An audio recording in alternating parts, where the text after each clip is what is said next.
This is Gabriela on the scene today with Talk Network Radio. We have a real treat for you just around the corner, and that is Empowered Living with Jeff Byrd. Jeff is the owner of Jeff Byrd Coaching, and he will be coming to you weekly to teach you more about empowered living. Now, let's join Jeff already in the studio. Hello and welcome. I'm Jeff Byrd with Jeffrey Byrd Coaching, and this is Empowered Living. I'm excited about what we're going to think on today because the title of our show today is Being Considerate. And I want to ask you, when's the last time you considered the word considerate? Right? That's not something we think about a lot, but it's a very interesting word. So we want to consider how to be considerate today. Consider's an very powerful word when we really kind of dig into its depths a little bit and then apply it in our lives. It can really be the difference maker because it can up-level our understanding, it can up-level our thinking, it can up-level our actions, and as a result, it can up-level our results. Now, the word consider, if you look it up and dig into it a little bit, it means a number of things. It means to take note of, to perceive, to think on or to consider carefully, and to fix the eye on. So when we're considering something, well, we're paying attention.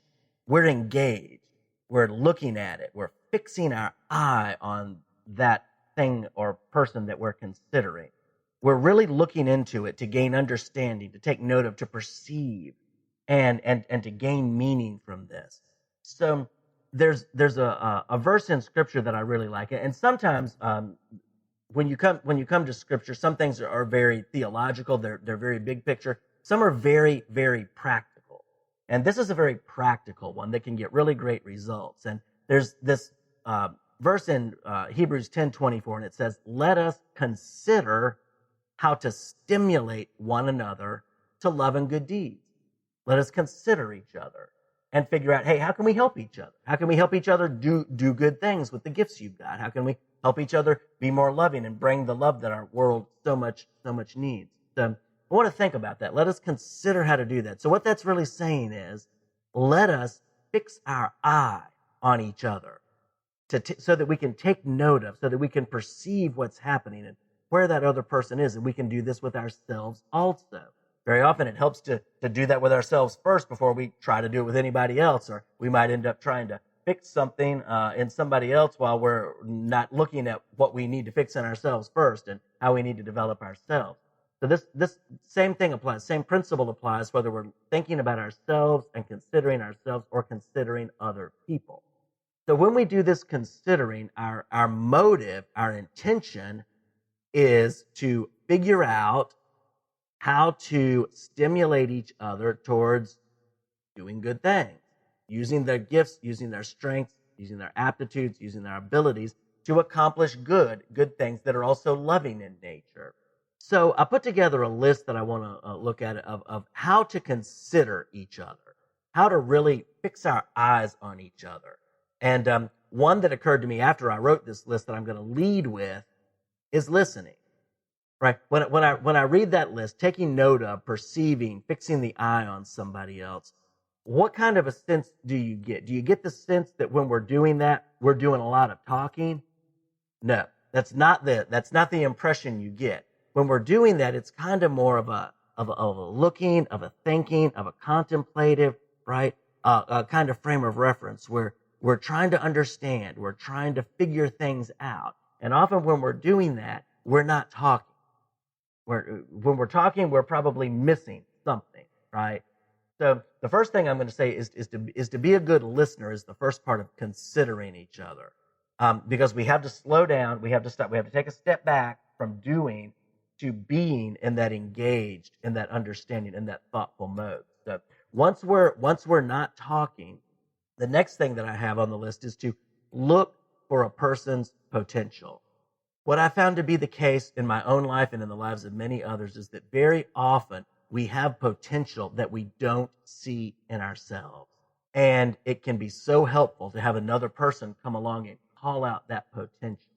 I had some teachers do it. I had a college professor do it.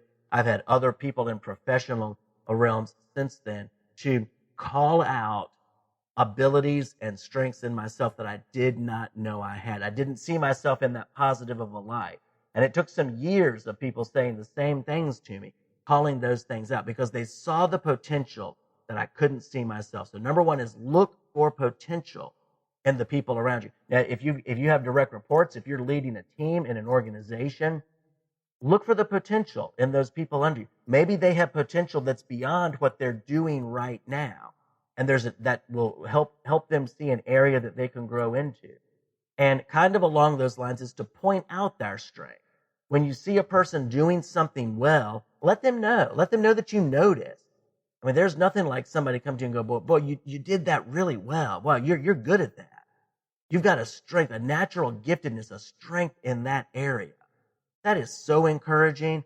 And, because we all have plenty of frustrations. We have plenty of negative thoughts about ourselves and our abilities go through our mind. Even the most apparently successful, confident people you'll ever see, if you get to know them a little bit, you'll find out they have plenty of inner struggles, and doubts about their abilities and their strengths. So pointing out people's strengths can be a huge encourager and help them later on down the road realize, hey, wow, people have told me I'm good at this. Maybe this is something I should pursue. Maybe this is something I should develop a little bit.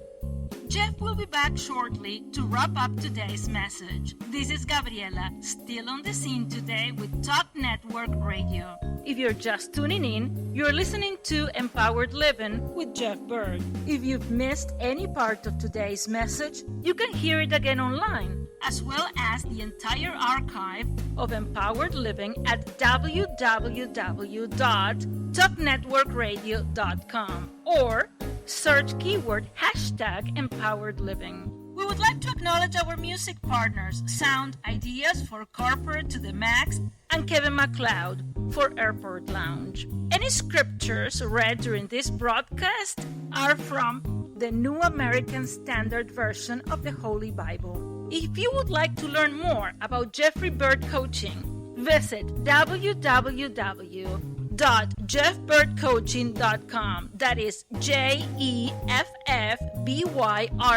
coaching.com. Do a Facebook search for @CoachingRocks or drop Jeff a line at jeff@jeffbyrdcoaching.com. Again, JEFFBYRD coaching.com. Let Jeff's Coaching Rocks be the building blocks of your empowered success. Now, let's go back to Jeff for the rest of today's message. Number 3 is to provide them with resources. Just as we were sitting here getting ready to record the show, I happened to check my phone, and somebody had sent me over a couple of books that we were discussing yesterday. And they said, hey, just want you to have these. These are the books we were talking about. So, finding out what a person's interest area is and then providing them with resources. I even had high school teachers that I can remember doing that. They found out what my area of interest was, what some of my strengths were, and they gave me resources to help develop those things. The next thing is to encourage and to celebrate wins. Now, I tell you, I've often observed, and I've been there myself, when I've been kind of discouraged, but yet at the same time I was discouraged about one thing I was thinking about, I was actually making progress in other areas, but I wasn't noticing the progress because I had that one thing that I was discouraged about, consuming my vision, taking up my mental space. And I often say that, if I have a quarter, if I'm holding a quarter between my fingers and I get that quarter close enough to my eye, I can block out my view of the sun with that little bitty quarter. The sun is 333,000 times the size of our earth, but I can block out my vision of it with something as small as a single quarter if I get close enough to it. So we need to encourage and celebrate the wins and the victories and the good things other people are doing, so that it helps them back off of that problem and go, oh, wait a minute, that problem's not everything in my life. There's other good things that are going on. There's other wins that I'm having. I'm making a difference. And so often we're making a difference in ways that we just take for granted. We just don't notice them. because it's just what we do on a daily basis, but we're still doing things that make a difference, and we're moving forward. And we need to encourage that in ourselves. We need to talk to ourselves like the one old country preacher said. He said, don't let yourself talk to you. You got to talk to yourself. And that's good advice, because we can also have that self just babbling away the negative things. And we need to say, no, that's not the truth. There's a bigger picture. There's more going on, and I'm moving forward. I'm celebrating my wins. I'm celebrating the wins of the people around me. I'm going to be the encouraging voice in a world that needs encouraging voices. Number 5, help people with their weaknesses. We've all got them. It doesn't matter how we look on the outside, or how we look on a podcast, or sound, or how we show up in public. We've all got weaknesses. Just trust me, that's the universal condition. And if we can give people permission to help us gently and kindly with those weaknesses, and if we can do the same for each other, anytime we reach out to try to help somebody with a weakness, we want it to be done in a spirit of gentleness and kindness and true help. Because it's so easy to find fault with people and to see their weaknesses and to form a mental story about that person as a result of their weakness. For example, on my way over to my friend Chuck, who produces the podcast, on his house this morning, there was a truck in front of me. A guy hopped out the passenger side and threw his empty Arizona tea can in the road. And immediately I assigned a character. I made a story in my mind about this guy's character and his personhood. But that's only a small part of his life. He may be at a place right now where he's, I think personally, littering is a sign of not being very considerate of other people, because somebody's got to clean that up. You should clean up your own mess. But that doesn't mean he doesn't have potential. He doesn't have strengths and things that he's good at, that there's ways that he could be built up to actually do something that contributes to people rather than devalues them. So we have to watch those stories. And when we come to a person, so often it's a tendency to want to fix their weaknesses so our life can be better, by not having to deal with our weakness. You know what I mean, right? Just think about your family. Wouldn't you just like to fix all the weaknesses so your life could be easier? But there's a different spirit when we come to them and go, okay, I want to help with that so your life can be better. Here's some things that are hanging you up a little bit that I'm seeing, and I'm seeing the way people are responding. They're hanging you up a little bit. And can we talk about those things? Now, not everybody's going to be open to that, but for the ones who are open to that, now you can have a really good, valuable conversation. The next, this is number 6 if you're keeping track, is to create opportunities for people. Wow, boy, this is a game changer. When you see that potential, when you see those strengths, and if you're in a position to where you can do this, to create an opportunity for them to use those strengths. There are people in my life who have created opportunities for me, and maybe it seemed like a small opportunity, but somebody, when they created that opportunity and I stepped forward, I can think about the first time, that I ever gave a presentation with John Maxwell team. And I was a little nervous, but a little confident. And this is just a short presentation for a monthly meeting. But there were people there who saw that. And that opportunity that my friend Stephanie Smith opened for me, that created a lot of other doors of opportunity. And that's just reoccurred. Yesterday, I had a meeting with a couple of ladies at a local university. And they had heard me speak because of some doors that got open. And they're on the threshold of throwing open a lot more doors. So, never undervalue the opportunity that you can create for somebody. You may not be able to open every door that they need for the rest of their life, but by giving them an opportunity to use their strength, a strength that they have, and to step forward a little bit, can do marvelous things in their lives. The next thing, number 7, is to call them alongside if you're able to. If it's somebody and you can say, hey, come alongside me, and I see you have potential in an area that I'm a little farther down the road on. And hey, I'd like to bring you alongside. This is a mentorship role. Mentorship is what you're doing. Mentorship is pulling somebody up to where you are. You've already been down the road. You've learned some things, and now you're pulling somebody else up to help them